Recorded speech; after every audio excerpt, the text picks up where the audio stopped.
On a quiet summer morning in 1914, as Europe slid toward the greatest war it had ever known, pilots climbed into fragile wooden machines that were never meant to fight. These airplanes had no guns, no armor, no doctrine for combat. And yet, within 4 years, men would hunt each other in the sky with ruthless efficiency. The modern air war did not begin with a plan.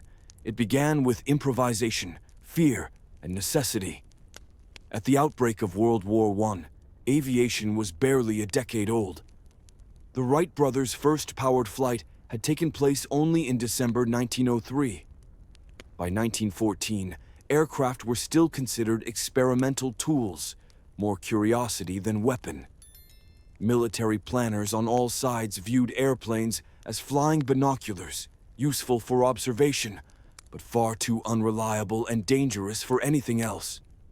In August 1914, when war erupted, every major power entered the conflict with aircraft that were slow, lightly built, and completely unarmed. Most planes were made of wood frames, fabric skin, and wire bracing. Engines were weak and unpredictable. Pilots wore no parachutes, not because they didn't exist, but because commanders believed they would encourage cowardice. If an engine failed at altitude, there was no escape. Yet the airplane offered something no army had ever possessed before: the ability to see beyond the horizon. From the earliest days of the war, reconnaissance flights proved decisive. In September 1914, French aerial observers helped detect a gap in the German advance toward Paris, intelligence that contributed directly to the Allied counterattack at the First Battle of the Marne. For the first time in history, commanders could observe enemy movements in near real time. The airplane had already changed warfare, and that made it a target. Early pilots often encountered enemy aircraft unexpectedly, sometimes passing within a few hundred feet of each other. At first, these meetings were almost surreal. Diaries and letters describe pilots waving, saluting, even laughing at one another as they crossed paths in the sky. In some cases, rival airmen recognized familiar aircraft shapes and markings and treated the encounter like a brief, unspoken truce above the killing fields below. But as reconnaissance reports became more accurate and more deadly, the attitude changed. Ground troops quickly learned to fear the sound of engines overhead. An enemy aircraft could reveal troop concentrations, artillery positions, supply routes. Infantry units began firing rifles into the sky. Some pilots returned with bullet holes in wings and fuselage, proof that the air was no longer a safe sanctuary. The next logical step was obvious: stop the enemy airplane before it could report what it had seen. The problem was how. There were no fighter planes in 1914. No one had designed an aircraft specifically to destroy another aircraft. Pilots and observers began carrying personal weapons aloft: pistols, revolvers, carbines. British pilot Cecil Lewis later recalled firing a revolver at an enemy aircraft and realizing, mid-air, how absurd the attempt was. The vibration, the wind, the closing speeds, hitting another airplane with a handgun was almost impossible. Some crews became more creative. French pilots experimented with dropping steel darts, called fléchettes, onto troops and vehicles below. Others threw bricks, grappling hooks, even spare engine parts at enemy aircraft. None of it was particularly effective, but it revealed a growing truth. The sky was becoming a battlefield. The first confirmed aerial victory came on October 5, 1914. A French Voisin third biplane, piloted by Joseph France with observer Louis Queneau, encountered a German aviatic reconnaissance aircraft near Reims. Unlike previous encounters, this French plane carried a mounted Hotchkiss machine gun. When the German crew attempted to evade, Queneau opened fire. The aviatic crashed behind German lines. For the first time in history, one airplane had deliberately destroyed another in combat. The event barely made headlines at the time, but in hindsight, it marked the birth of air combat. Even then, no one fully understood what this meant. Aircraft were still primarily observation platforms. Crews were often paired, a pilot to fly, an observer to navigate, sketch maps, take notes, and sometimes fire a weapon. Flying itself remained extremely dangerous. Weather forecasts were primitive. Navigation relied on landmarks and memory. Engines failed regularly. A significant number of pilots died without ever encountering an enemy. By late 1914, airspace over the Western Front had grown crowded. French, British, and German aircraft crossed paths daily. Encounters became more hostile. Crews began actively attempting to chase away or intimidate enemy planes. Some aircraft rammed each other intentionally. Others attempted to force opponents to land. What made this phase unique and deeply human was the lack of rules. There were no manuals for aerial combat, no standardized training. Pilots learned through experience, observation, and word of mouth. Mistakes were often fatal. Letters from German pilots described the growing tension of reconnaissance flights. One wrote in November 1914 that the enemy aircraft were becoming bolder, flying closer, staying longer, challenging their presence. Another noted that the sky is no longer empty. It belongs to whoever dares to take it. Still, many senior commanders resisted the idea of air combat. Some generals believed aerial duels were distractions from the real war on the ground. Resources were limited. Aircraft production struggled to keep pace with losses from accidents alone. Arming planes seemed, to some, an unnecessary escalation. They were wrong. By early 1915, losses from enemy action began to rise. Observation aircraft were being harassed, damaged, driven away. Armies realized that without control of the air, artillery fire became blind, movements exposed, and surprise impossible. Slowly, reluctantly, militaries accepted a new reality. If you wanted to see the battlefield, you had to fight for the sky. The airplane had crossed an invisible line. It was no longer just a tool of observation. It was becoming a weapon, not by design, but by survival. And from this chaotic, uncertain beginning, something entirely new was about to emerge. The dedicated fighter aircraft, the professional combat pilot, and the deadly dance that would soon be known as the dogfight. By the beginning of 1915, the sky over Europe was no longer neutral ground. What had started as uneasy encounters between unarmed observers was rapidly turning into a struggle for survival. Pilots now understood a simple truth. Whoever controlled the air controlled what the enemy could see and what they could destroy on the ground. Yet the means to fight this new war in the sky were still painfully crude. The earliest attempts to arm aircraft were born not in design offices, but in frontline airfields.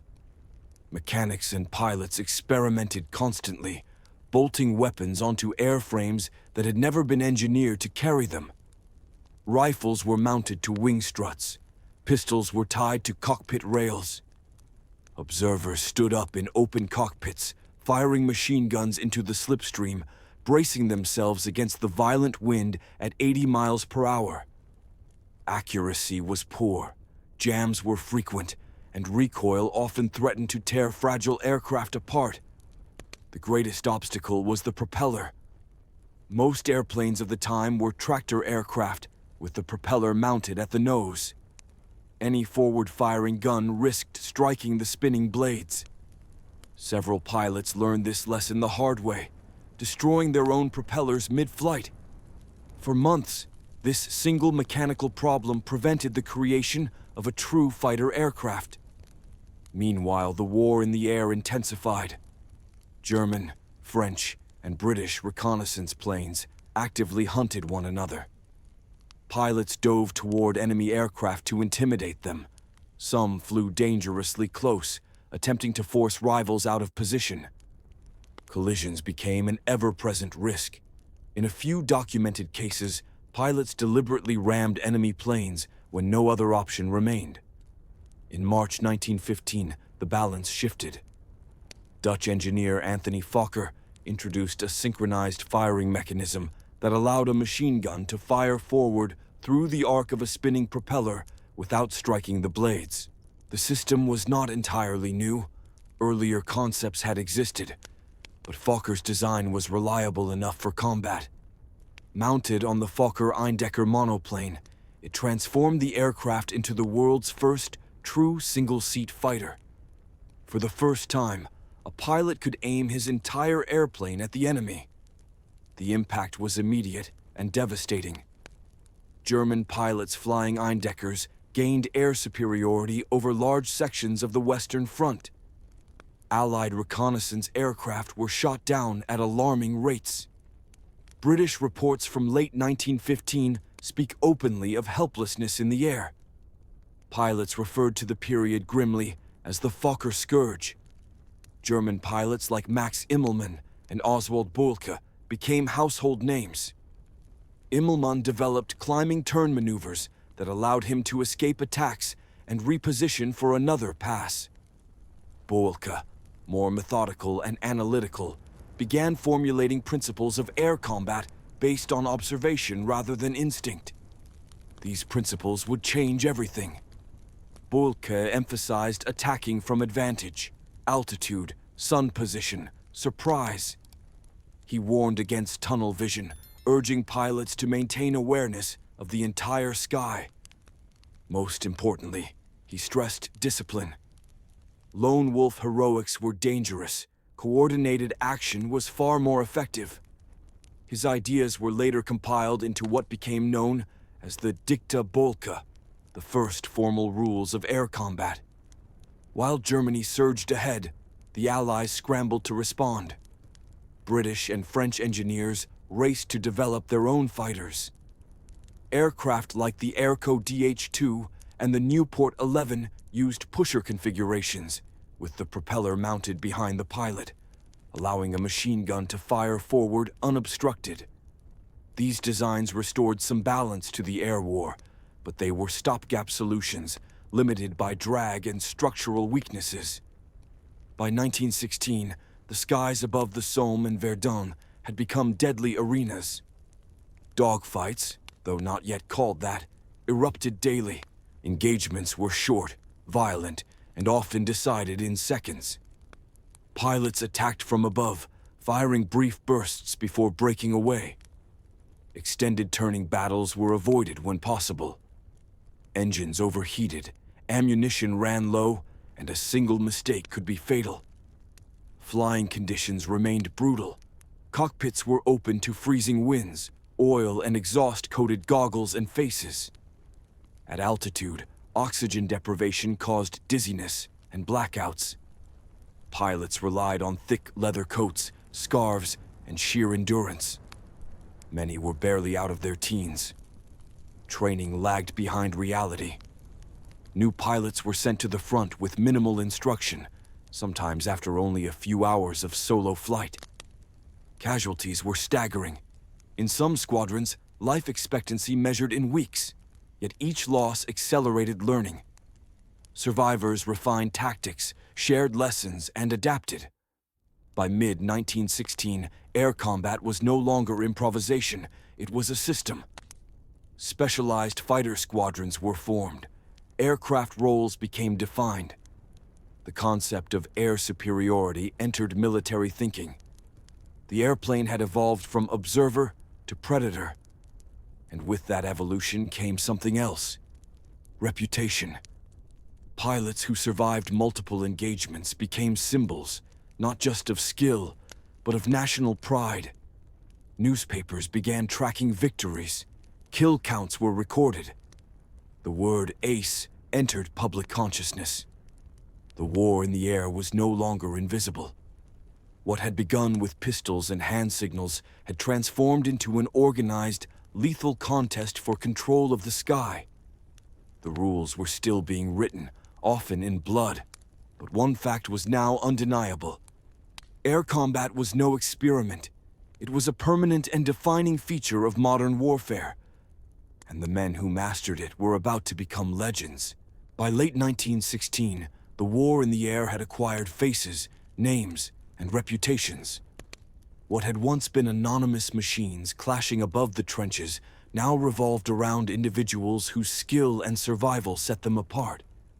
The age of the fighter race had begun, and with it came a powerful mixture of myth, morale, and reality that would shape how air combat was remembered for generations. The concept of the ace was simple but potent. A pilot credited with 5 or more confirmed aerial victories. In an industrial war defined by mass death and faceless artillery, the ace offered something different, a human story. Newspapers eagerly published their photographs. Victories were counted and compared. For civilians far from the front, these men seemed to fight a cleaner, more honorable war above the mud and slaughter below. Nowhere was this image more carefully cultivated than in Germany. Manfred von Richthofen, a former cavalry officer, entered aviation after realizing that the horse had become obsolete on the modern battlefield. Methodical, disciplined, and intensely focused, he approached air combat not as sport, but as a profession. Richthofen studied Oswald Boelke's teachings closely, adhering strictly to the principles of surprise, altitude advantage, and teamwork. By 1917, Richthofen had become the most feared pilot in the sky. Flying Albatross fighters, and later, the distinctive red Fokker Dr. I triplane, he amassed a confirmed total of 80 victories. His aircraft, painted bright red, was not an act of vanity, but a psychological weapon. Enemy pilots recognized it instantly. Morale reports from Allied squadrons confirmed that the appearance of the red triplane caused immediate alarm. Despite later romantic portrayals, Richthofen was not reckless. He avoided unnecessary risks and rarely engaged without advantage. His combat reports were detailed and unemotional. He wrote that the goal was not glory, but survival and effectiveness. Even so, his fame grew beyond his control. He became a symbol of German air power, used extensively in wartime propaganda. When Richthofen was killed on April 21, 1918, his death resonated across both sides of the front. Australian troops who recovered his body buried him with full military honors. Allied pilots attended the funeral. The respect shown to an enemy spoke volumes about the unique culture that had formed in the air war, a culture rooted in mutual recognition of skill and shared danger. Across the lines, Allied aces emerged with their own reputations and styles. In France, René Fonck became the highest-scoring ace of the Allied powers, credited with 75 victories. Unlike Richthofen, Fonck relied on precision rather than aggression. He was known for firing only when success was nearly guaranteed, often downing enemy aircraft with minimal ammunition. His meticulous approach frustrated peers and superiors alike, but his results were undeniable. Britain produced aces such as Edward Manock and Albert Ball. Manock, a former mechanic, was outspoken about the realities of air combat. He warned new pilots against romantic illusions, emphasizing discipline and teamwork. His letters reveal a man deeply aware of the psychological toll of killing. Ball, by contrast, became a national hero, young, daring, and ultimately doomed. His death in 1917 was widely mourned in Britain and used to reinforce the image of noble sacrifice. The United States entered the air war later, but American pilots quickly made their presence felt. Among them was Eddie Rickenbacker, a former race car driver who brought mechanical intuition and competitive instinct into the cockpit. Flying with the 94th Aero Squadron, Rickenbacker scored 26 confirmed victories, making him America's top ace of the war. Rickenbacker's writings provide rare insight into the American mindset. He described air combat not in poetic terms, but as a technical challenge: speed, angles, timing. After the war, he would go on to lead Eastern Airlines, helping shape American commercial aviation, a reminder that the legacy of these men extended far beyond the battlefield. Yet behind the headlines and victory tallies lay a harsher truth. Confirmation of aerial victories was inconsistent and often contested. A damaged aircraft might crash later, land behind enemy lines, or disappear into cloud. Pilots sometimes claimed the same kill. Ground confirmation was rare. Modern historians agree that actual numbers were likely lower than reported, but the symbolic power of the ace mattered more than statistical accuracy. Psychological strain was immense. Pilots lived with constant awareness that survival depended on luck as much as skill. Many suffered from what we would now call combat fatigue. Some became withdrawn, others reckless. Diaries describe recurring nightmares, trembling hands, and a sense of emotional detachment. There was no rotation system early in the war. Pilots flew until they were killed, wounded, or completely exhausted. Despite this, a code of conduct emerged in the air. While not universal, there were documented cases of pilots escorting damaged enemy aircraft out of combat zones or refraining from attacking clearly crippled opponents. These moments were exceptions, not rules, but they reinforced the idea that air combat was somehow different, more personal than trench warfare. This perception had lasting consequences. The ace became a bridge between the old and new worlds of warfare. Individual skill meeting industrial violence. Governments recognized their value not just as fighters, but as symbols. Recruitment posters featured pilots. Children collected cigarette cards with their portraits. The airplane, once a fragile observer, had become a national icon. By 1918, air combat was no longer experimental or improvised. It was professional, institutionalized, and deeply woven into military strategy. But it was also human, shaped by personalities, fears, ambitions, and limits. And as the war approached its final year, the lessons learned by these men would not fade with the armistice. They would echo into the next conflict, influencing aircraft design, pilot training, and the very idea of what it meant to control the sky. The dogfight had found its heroes. What remained was its legacy. When the guns finally fell silent on November 11th, 1918, the sky above Europe was strangely empty. For the first time in 4 years, there were no patrols circling the front, no engines droning over the trenches, no sudden flashes of gunfire at altitude. But the air war did not end with the armistice. In many ways, it was only beginning. World War I had permanently altered humanity's relationship with the sky. What started in 1914 as a tentative experiment in observation had, by 1918, become a fully realized domain of warfare, with its own strategies, technologies, heroes, and institutions. The modern concept of air combat and air power itself was born not from theory, but from brutal experience. Perhaps the most important legacy of the First World War was the realization that control of the air was no longer optional.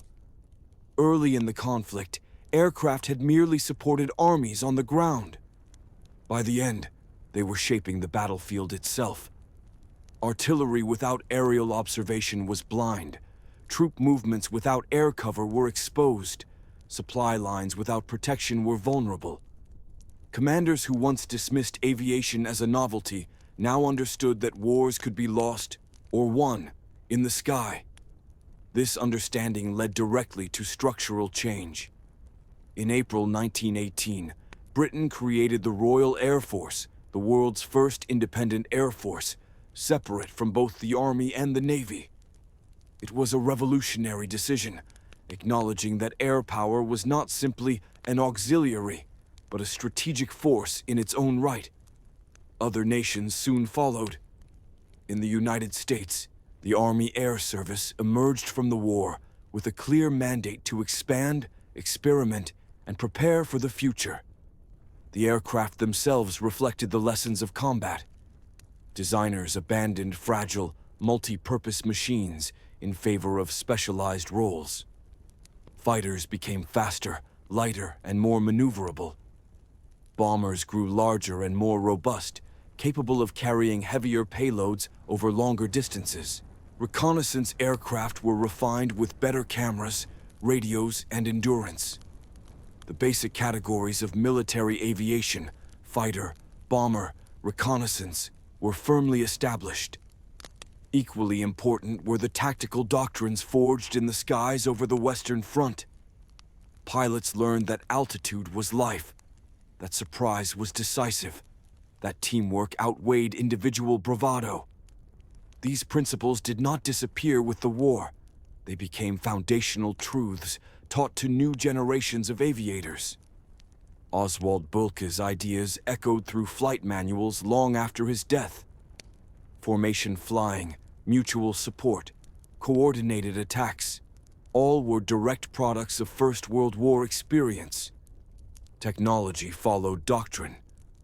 Engineers improved synchronization gear, making forward-firing guns standard. Aircraft structures evolved from wood and fabric toward metal frames. Engines grew more powerful and reliable. Radio communication, primitive during the war, became a priority for future development. Each innovation traced its lineage back to a specific wartime problem that demanded a solution. But the legacy of the first dogfights was not purely technical or institutional. It was cultural. The image of the fighter pilot, daring, skilled, independent, captured the public imagination in a way few other soldiers did. In an era defined by mass mobilization and anonymous casualties, the pilot seemed to reclaim individuality. This perception endured well into the Second World War, shaping how societies viewed airmen and how airmen viewed themselves. Yet this romantic image obscured a harsher reality. Veterans of the air war carried lasting physical and psychological scars. Many suffered from lingering injuries, hearing loss, respiratory problems, and what would now be recognized as post-traumatic stress. Memoirs written years later often stripped away wartime glamour, revealing exhaustion, fear, and grief beneath the medals and headlines. Still, these men became teachers. Between the wars, former World War I pilots played a central role in shaping aviation's future.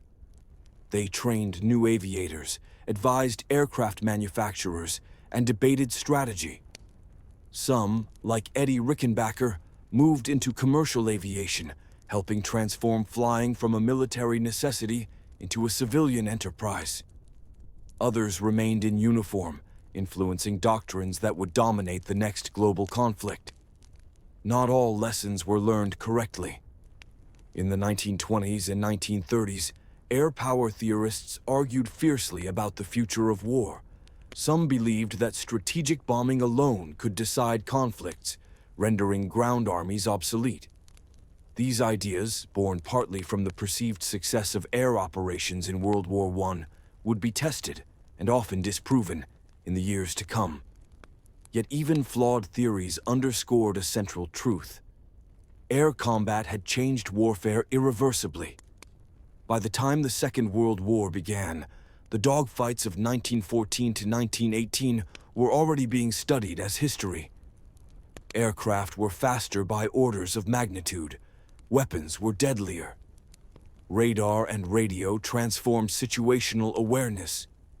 And yet, at their core, air battles still followed the same principles learned over the trenches of France. Gain altitude, strike first, protect your wingmen, never lose awareness of the sky around you. The men of the First World War had written the opening chapter of a story that would continue across decades and continents. Their world was one of open cockpits, frozen hands, and unreliable engines. They flew without parachutes, navigated without instruments, and fought without precedent. Every engagement was an experiment.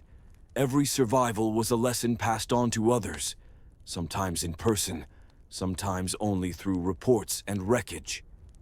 In doing so, they transformed the airplane from a fragile observer into a weapon, from a novelty into a necessity.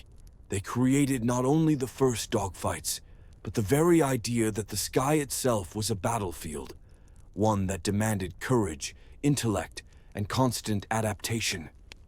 Today's air combat, with its supersonic speeds and invisible missiles, can seem far removed from those early duels of wood and fabric. But the lineage is unbroken. Every modern fighter pilot, knowingly or not, inherits the experience of those first men who dared to fight in 3 dimensions. World War I did not merely introduce air combat. It invented it through trial, sacrifice, and survival. And in the process, it reshaped how wars would be fought for the next century. The sky would never again belong to no one.